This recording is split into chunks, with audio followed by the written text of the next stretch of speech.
분을 쉽게 내는 자는 다툼을 일으켜도 노하기를 더디하는 자는 시비를 그치게 하느니라. 아멘. 분노에 대한 말씀 우리 함께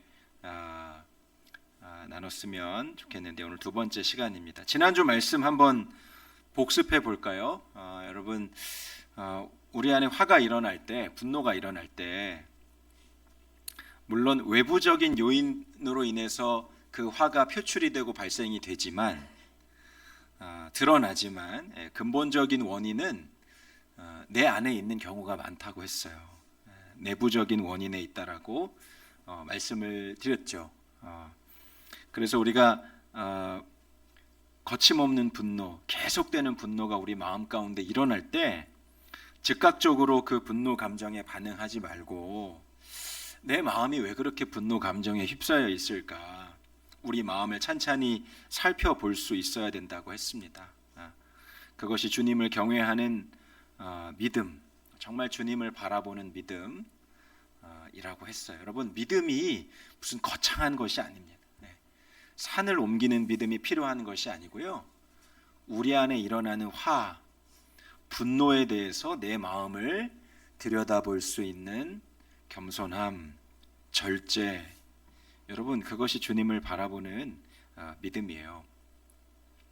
앞으로 남은 3주 동안 이 분노에 대해서 우리가 어떤 주님의 마음을 가져야 될지에 대해서 나누려고 하는데 세 가지를 어떤 주제를 가지고 말씀을 풀어 가려고 합니다. 내 안에 분노 감정이 일어날 때 나는 어떻게 반응하고 있는가예요.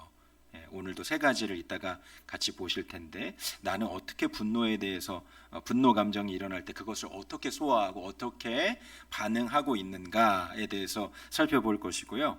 왜 그런 반응이 일어날까에 대한 부분들을 같이 살펴보려고 하고 마지막으로 그렇다면 나는 하나님의 말씀을 붙들고 또 믿음으로 어떻게 그 분노 감정을 이길 것인가 라는 것을 함께 나눠보려고 합니다. 그래서 먼저요, 오늘은 내가 가진 분노 유형이 뭔지를 좀 살펴보려고 합니다. 여러분 프린트물 받으셨죠? 네. 못 받으신 분은 뒤에서 나눠주시기 바라요. 네. 자, 세 가지 유형이 있습니다. 네, 프린트도 보시고 스크린도 보시면 될 것 같아요. A형입니다. A형. 제가 읽어볼게요. 1번 습관적으로 화를 낸다. 2번 잔소리를 하거나 따지면서 화를 푼다. 화가 나면 협박을 한다. 화가 나면 타인에게 상처를 입힌다. 화가 나면 벽이나 책상을 내리친다. 분노의 감정에 지배당하며 사는 것 같다. 욕이나 저주를 퍼부으면서 화를 풀고 고함을 지르거나 폭력을 행사하면서 화를 풀고 화가 나면 상대방의 됨됨이를 비난한다. 화내느라 정작 문제는 해결하지 못한다. 자, 여러분 여기에 해당되시는 분 손 들면 굉장히 민망하겠죠? 그냥 속으로만 나인 것 같다. 속으로 손을 드시기 바랍니다. 여러분 이 내용은요 공격형 분노 유형이라고 하는 거예요. 공격형 분노. 폭발형이라고도 합니다. 폭발형 분노. 그러니까 화가 나면 그것을 직접적으로 표출하지 않으면 견딜 수 없는 사람이에요. 자, 이분들만 따라해 보시라고 하면 또 이분들만 따라하실 수밖에 없으니까 한번 따라해 보실까요? 내 안에 시한폭탄이 있다. 언제 터질지 모르는 분이에요. 화가 나는 일 감정이 생기면요, 아무튼 표출해야 돼. 뭐 말을 하든지 욕을 하든지 뭐 행동으로 나오든지 이 속에 있는 분노를 어떤 식으로든지 직접적으로 표출해야 됩니다. 그렇지 않으면 견딜 수 없는 분이에요. 내가 이런 분이다라고 하는 분은 속으로만 생각하세요. 자, 두 번째 B형입니다. 자, 부당한 요구에도 아니오라는 말을 못한다.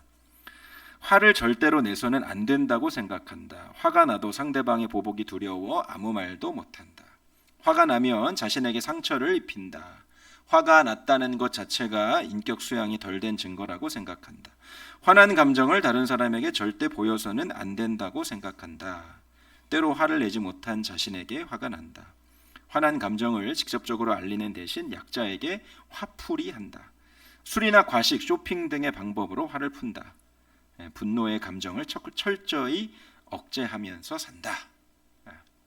역시 여기에 해당하시는 분들도 마음으로 손을 들어보세요.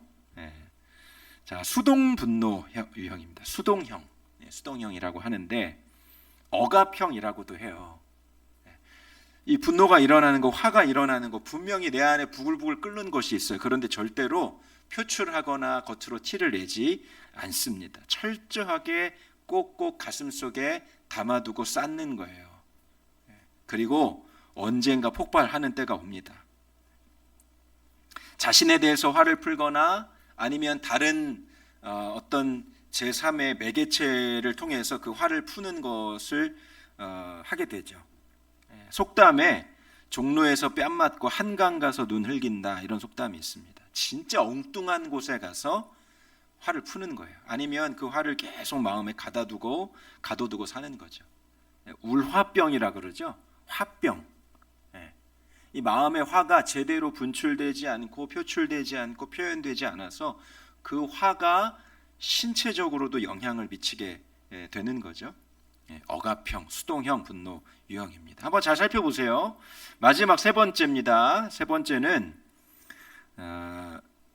수동 공격형. 그러니까 두 가지가 다 적절하게 섞여 있는 거예요. 화난 감정을 직접적으로 알리는 대신 안갚음할 방법을 찾는다. 화가 나면 빈정거리는 태도를 취한다. 협력을 하지 않음으로써 화를 푼다. 한숨을 쉬는 것으로 자신이 화가 났음을 알린다.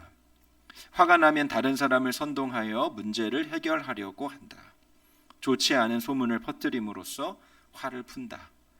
상대방이 원하는 것을 해주지 않음으로써 화를 푼다. 상대방이 싫어하는 일을 함으로써 화를 푼다. 화가 나면 말을 안 한다. 화가 나면 약속한 일을 잊어버린 채 하며 은근히 보복을 한다. 생각나는 사람 있으시죠? 여러분 주변에 뭔가 막 엄청난 화가 들끓거나 그 화를 직접적으로 막 표출하지는 않지만 뭔가 속이 불편한 사람들, 그리고 좀 비협조적이고요. 뭐 알아서 하세요. 뭐 그거 다 좋은 거죠. 뭐 이렇게 빙빙빙빙빙 돌리면서 나 화났어, 나 마음에 안 들어, 이런 거 표출하시는 분들 있어요. 화가 났다는 거죠. 수동 공격형이라고도 하고요. 누수형이라고도 해요. 자기 화난 마음, 불편한 마음을 찔끔찔끔 계속 흘리는 거예요. 이런저런 모양으로 나 화났어, 그 마음에 안 들어, 왜 그런 식으로 일을 처리하는 거야. 그래서 당사자의 그 뒤에서 험담을 하거나 그리고 흉을 보거나 수근수근 거리면서 자신의 화를 표현하는 거죠. 이런 분들이 그 떡을 많이 만들어 드신대요.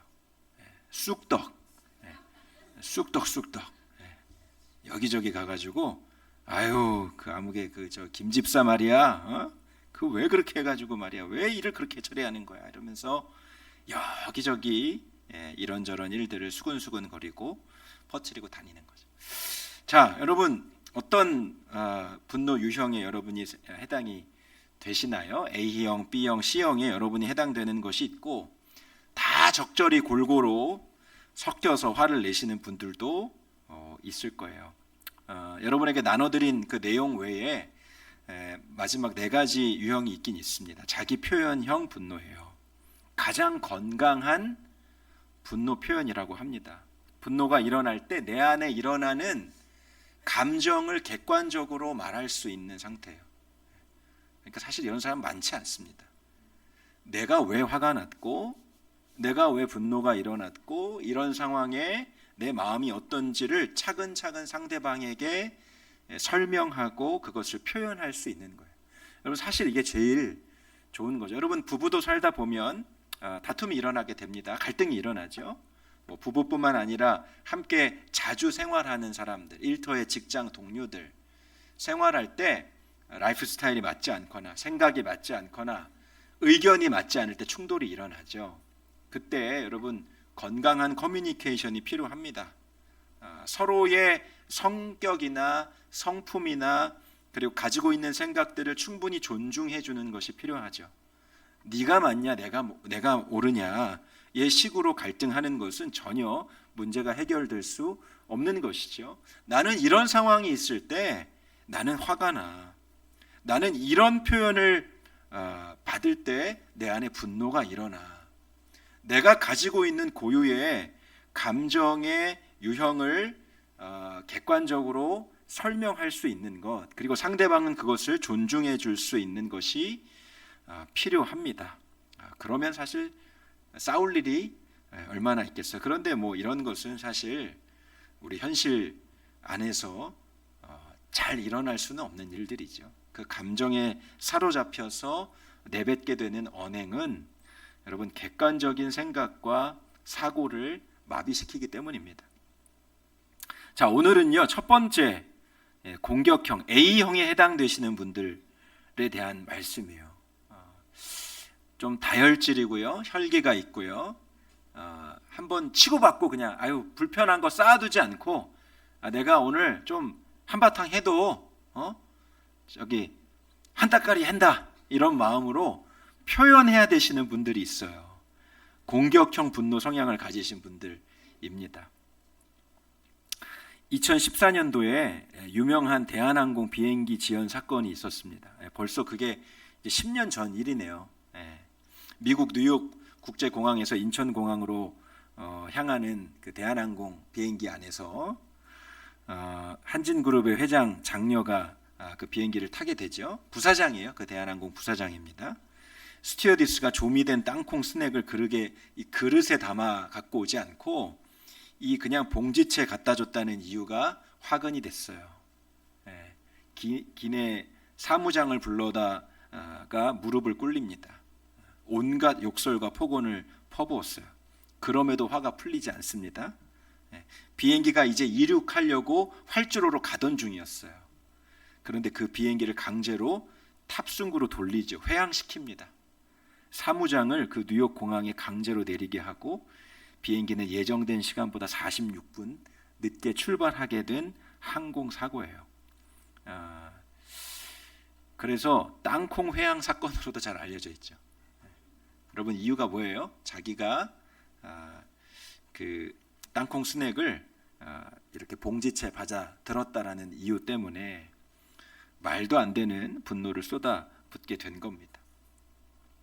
일단 화가 나면 물불 가리지 않고 거칠어지는 언행, 그것이 공격형 분노자들의 가지고 있는 특징이에요. 주변 사람들에게 분노를 쏟아내고 뿜어내고 토해내고 터트립니다. 폭탄 같아요.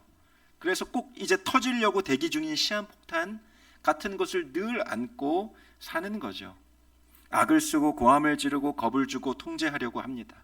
그러니까 주변인들에게는 늘 두려움의 대상, 기피하게 되는 대상. 이러한 행동이 때로는 어떤 이들에게 물리적인 폭행이나 폭력으로 큰 상해를 입히게 되기도 하죠. 이분들에게 있어서 분노를 없애는 유일한 길은 그것을 표출하고 내보내는 것이에요. 좀처럼 자신의 감정을 인정할 줄 모릅니다. 이러이러해서 나는 화가 났어 차근차근 설명하기보다 네가 나를 화나게 만들었잖아 이렇게 표현하는 거예요.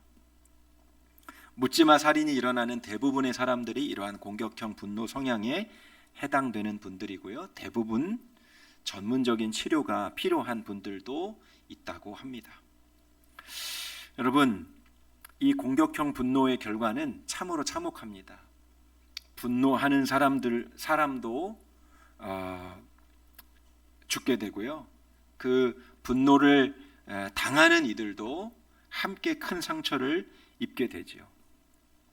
시편 64편의 시편 기자가 이 악한 자들의 악함, 그 악함에 대해서 주님 앞에 토로하는 내용이 나와요. 하나님, 저 악인들이 얼마나 저렇게 악한지요. 64편 2절에서 5절까지 이렇게 얘기합니다. 주는 악을 꾀하는 자들의 음모에서 나를 숨겨주시고 악을 행하는 자들의 소동에서 나를 감추어 주소서. 그들이 칼같이 자기 혀를 연마하며 화살같이 독한 말로 겨누고 숨은 곳에서 온전한 자를 쏘며 갑자기 쏘고 두려워하지 아니하는도다. 그들은 악한 목적으로 서로 격려하며 남몰래 올무 놓기를 함께 의논하고 하는 말이 누가 우리를 보리요 하며. 자신들의 악행이 얼마나 악한지도 알지 못하고요. 그리고 그것을 자랑스럽게 생각합니다. 교만합니다. 그 언행이 마치 칼날 같고 화살 같다라고 표현해요. 시편 기자가 이 악인들의 악함 때문에, 그 언행 때문에 큰 고통을 당하는 것으로 인하여 괴로워하다가 그 악인들이 하나님 앞에서 언젠가 멸망할 것이라고 말합니다. 그 이유는요, 그들이 내뱉은 자신들의 악한 언행 때문이라고 이야기해요. 시편 64편 7절에서 8절입니다. 그러나 하나님이 그들을 쏘시리니 그들이 갑자기 화살에 상하리로다. 이러므로 그들이 엎드러지리니 그들의 혀가 그들을 해함이라. 그들을 보는 자가 다 머리를 흔들리로다. 자신은 물론이고요, 다른 사람에게 상처를 입히고 서로 함께 다 멸망하게 되고 모든 관계가 파괴되는 것이죠. 여러분, 이 공격형 분노 유형에 해당되어지는 사람들, 자신의 삶뿐만 아니라 다른 사람의 삶에도 엄청난 손해 그리고 엄청난 해를 입힐 수 있는 그런 정말 좋지 않은 결과가 그곳에 있는 거죠. 그런데 그 결과에 대해서 분노한 당사자는 그 사실을 제대로 인식하지 못할 때가 많습니다. 인식하더라도 그것을 심각하게 여기지 않을 때가 많아요. 대부분 이렇게 말하죠. 아유, 내가 성격이 좀 이래도 뒤끝은 없잖아. 네. 여러분, 뒤끝이 없다는 것은 마음이, 속이 후련해졌다는 거예요. 자신의 분노를 표출했기 때문에 내 마음은 시원케 됐다. 아유, 뭐 나 잊어버렸어. 화난 거 다 끝났어. 아유, 뭐 그럴 수도 있지. 그런데 여러분, 그 분노에 심하게 대인 사람들, 그 주변의 가족들, 그 주변에 있는 사람들은요, 속이 뒤집어질 말이죠. 뒤끝이 없는 그 공격, 그 분노 때문에 주변에 있는 사람들은 다 상처를 받은 거예요. 그 분노의 화살을 맞은 사람들, 마음이 찢겨져 있는 거죠. 한 네티즌이 이 남편과 시어머니와의 갈등을 이야기합니다. 남편과 시어머니가 완전히 한 마음이 돼서 그 아내 된 사람을 함께 항상 그렇게 못마땅하게 여기고 그리고 공격적인 언행을 일삼는 거예요. 그 아내 된 분이 심정을 이렇게 적었습니다. 나도 시집 오기 전에는 대접받고 산 사람인데 결혼해서 남편과 시어머니로부터 늘 공격을 받으니 비통하다. 내 속에는 화로 가득하고 알날이 한이 되어 차곡차곡 쌓인다. 그러면서 그들은 자신들이 뒤끝이 없다고 자랑질하니 화로 가득한 마음이 요동을 치며 폭발해 버릴 것 같다. 차라리 그런 말이나 안 했으면 얼마나 좋을까. 앞에서 사람은 다 죽이고 뒤끝이 없으면 무엇 하나. 뭐 이렇게 아주 서러운 마음을 표현한 어떤 글을 보았어요. 그 땅콩 회항 사건의 당사자였던 그 사무장은 뭐 아직까지도 공황장애와 우울증 증상을 앓고 있다라고 하죠.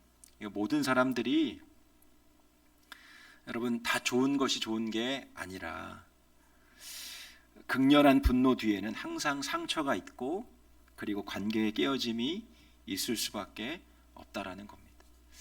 여러분, 우리 안에 다 분노가 있죠. 그것이 공격형이든 수동형이든 수동 공격형이든 분노의 유형이 우리 안에 다 자리 잡고 있어요.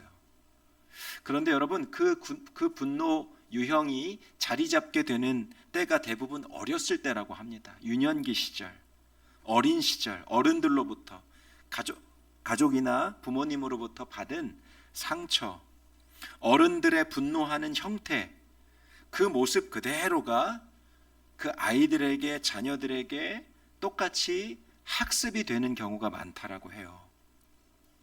그러한 상처와 학습된 분노 유형이 건강하지 못한 분노 관리로 깊이 형성이 된다고 합니다. 그리고 잘못된 믿음이 자리 잡게 되는 거예요. 분노를 일단 쏟아내야 되는 사람들, 일단 화는 내야 되는 사람들, 아우 이거 속 뒤집어질 것 같으니까 일단 나는 한번 얘기를 할게, 한바탕 할게, 이렇게 자신의 화를 풀어놓는 사람들 마음 안에도 잘못된 믿음이 자리 잡고 있다는 거죠. 그것은 내가 분노할 때 그 분노를 통해서 나에게 어떤 힘이나 통제권이 주어진다라고 믿는 거예요. 화를 내야 사건이 해결되지, 문제가 해결되지. 그 분노가 문제를 해결하고 나에게 힘을 주고 그리고 이 문제를 통제할 수 있다라고 잘못 믿고 있는 것입니다. 이 분노가 상황을 변화시킬 수 있고 내가 화를 내므로 다른 사람을 통제할 수 있다라는 아주 잘못된 생각과 믿음이 형성되었다는 거예요. 여러분, 이 사람들에게 있어서 정말 분노는 힘이죠. 그리고 능력입니다. 화내지 않는 것은 비굴한 거예요. 그리고 무능력한 것이에요. 그러니까 그 마음 안에 있는 분노를 항상 표출하고 그것을 붙잡고 사는 것입니다. 분노 장애를 갖고 있는 어느 아빠의 모습을 TV에서 본 적이 있어요. 한 아이의 아버지가 어린 5살박이 아들의 머리를 그렇게 쥐어박습니다. 지금 저희 찬송이 나이 또래예요. 5살이면. 밥 먹을 때 식탁에서 거침없이 손찌검이 나옵니다. 반찬 투정한다고 때리고, 밥풀 흘린다고 때리고, 신발을 제대로 신지 못한다고 때리고, 집에서 색칠 공부 그림을 그리는데 크레파스 칠이 선 밖을 넘어왔다고 때리고, 넌 제대로 하는 게 없다고 때립니다. 이 아이가 너무너무 서럽게 우는데 더 이상 그 영상을 못 보겠더라고요. 그 아이가 얼마나 불쌍한지. 그런데 가만히 그 아빠가 하는 말을 들으니까 자신이 어린 시절에 그렇게 허약 체질이었답니다. 이 허약 체질이어서 배울 걸 제대로 배우지 못하고 다른 건강한 친구들 사이에서 늘 열등감을 가지고 있었다는 거예요. 부모님에 대한 한이 있었다는 거죠. 나를 왜 이렇게 열등한 존재로 태어나게 했어. 그렇게 약하면 건강한 약이라도 좀 계속 먹이고 강하게 자라도록 해줬으면 해야 하는데 그냥 부모가 자신을 허약한 인생으로 자라도록 놔뒀다라고 생각하는 거죠. 그래서 자신 안에는 어떻게 해서든지 내 아이가 강하게 그리고 약하지 않게 자라야지 라고 하는 그런 잘못된 믿음이 자리를 잡게 되었다는 거예요. 아무리 작은 일 하나라도 어른답게 해내야 직성이 풀리게 되었다는 거죠. 똑바로 못하면 바로 엄한 체벌이 들어가게 된 거예요. 그 아빠도 불행하고 엄마도 불행하고 그 아이도 불행한 인생을 살아가고 있는 것이죠. 분노는 절대로 문제를 해결할 수 없습니다. 모두에게 큰 상처 그리고 불행으로 이어질 수밖에 없는 것을 보게 돼요. 성경에 대표적인 공격형 분노의 인물이 나옵니다. 삼손이에요. 삼손이 하나님의 말씀을 어기고요, 딥나의 이방 여인과 사랑에 빠져서 이제 결혼식을 올리게 됩니다.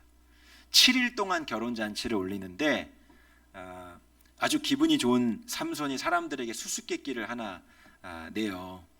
다른 짐승을 먹고 사는 동물에게서 음식이 나왔는데 그 동물은 강하고 그 음식은 너무너무 달지롱. 여기서 동물과 음식은 무엇인지 맞춰보십시오. 그렇게 문제를 냅니다. 속옷 30벌, 겉옷 30벌에 그 상품을 걸어요.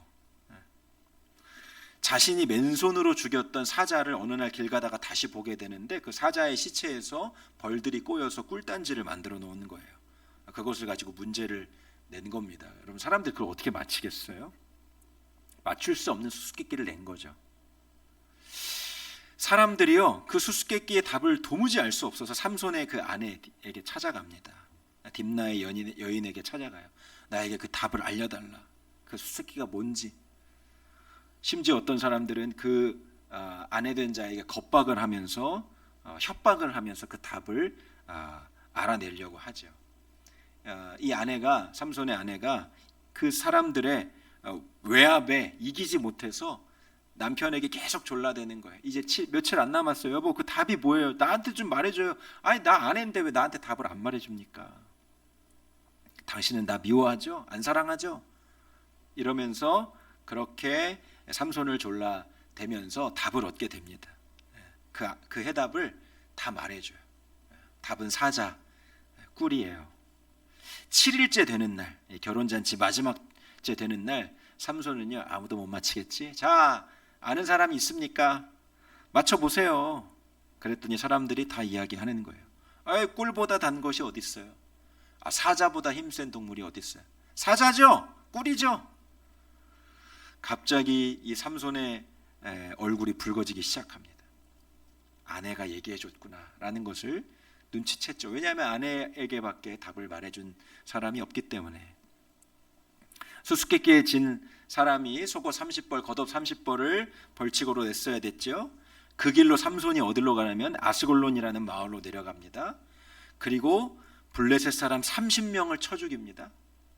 그리고 그 30벌의 벌칙에 해당하는 옷을 강탈해서 옵니다. 그리고 내기에 이긴 사람들에게 그 30명의 생명과 같은 그 옷을 벌칙으로 내주고 씩씩대면서 자신의 고향 땅으로 돌아가요. 화가 수그러들고 다시 딥나로 돌아갔을 때 아내가요, 다른 남자와 결혼해 있습니다. 삼손의 마음이 또 뒤집어지죠. 여우 300마리를 잡아서 꼬리를 잡아가지고요, 블레셋 그 꼬리에 불을 붙여서 블레셋 어떤 농가를 다 태워버립니다. 여러분, 삼손이 마지막에 어떻게 최후를 맞이하게 되는지 여러분 잘 아시죠?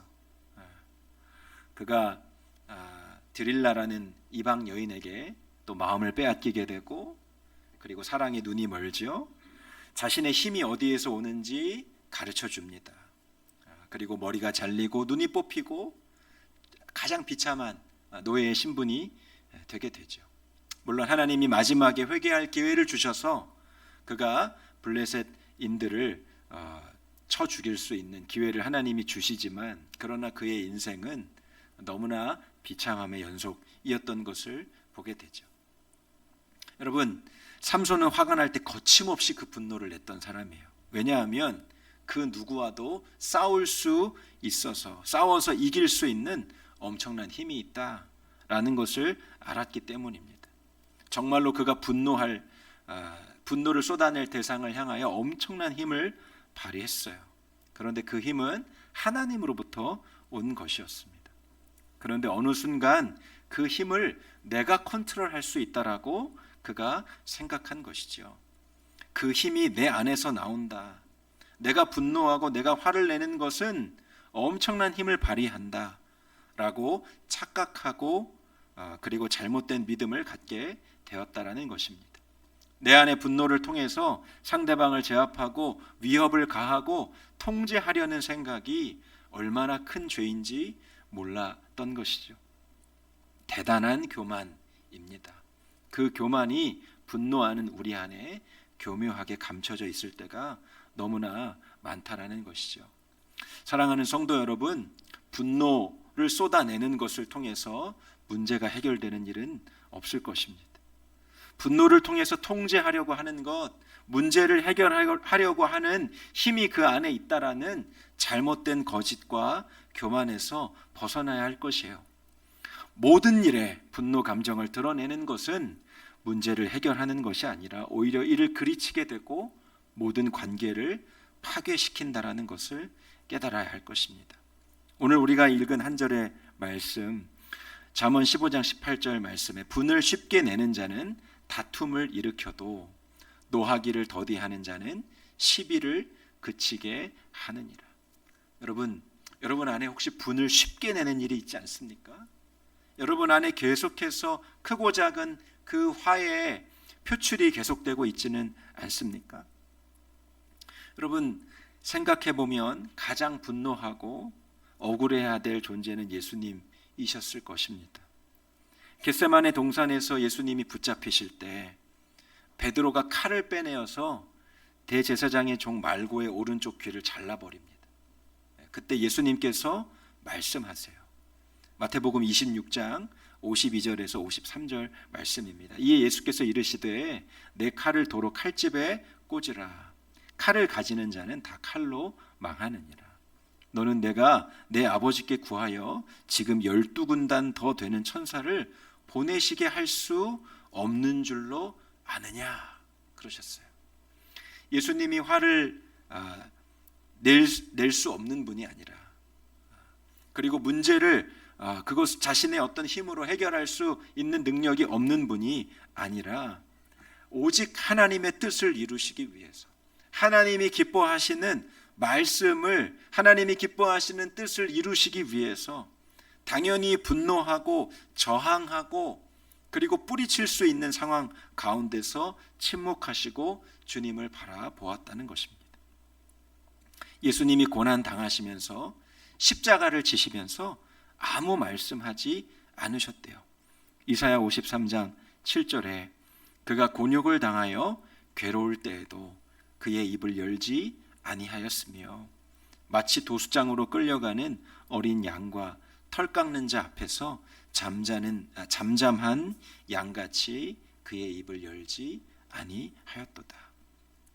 끝까지 십자가에 달려 돌아가시고 모진 수모와 모진 핍박을 당하시는 상황 가운데서도 하나님께서 허락하신 주의 뜻을 이루기 위하여 침묵하고 주님을 바라보셨던 예수님을 우리가 기억했으면 좋겠습니다.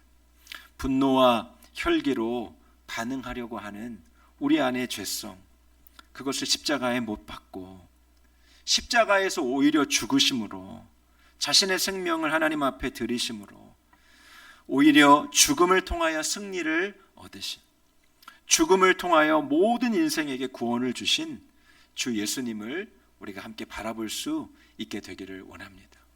여러분, 우리 안에 스스로 분노 감정을 잠재우고 그리고 주님의 성품을 열매 맺을 수 있는 사람은 한 사람도 없을 것이에요.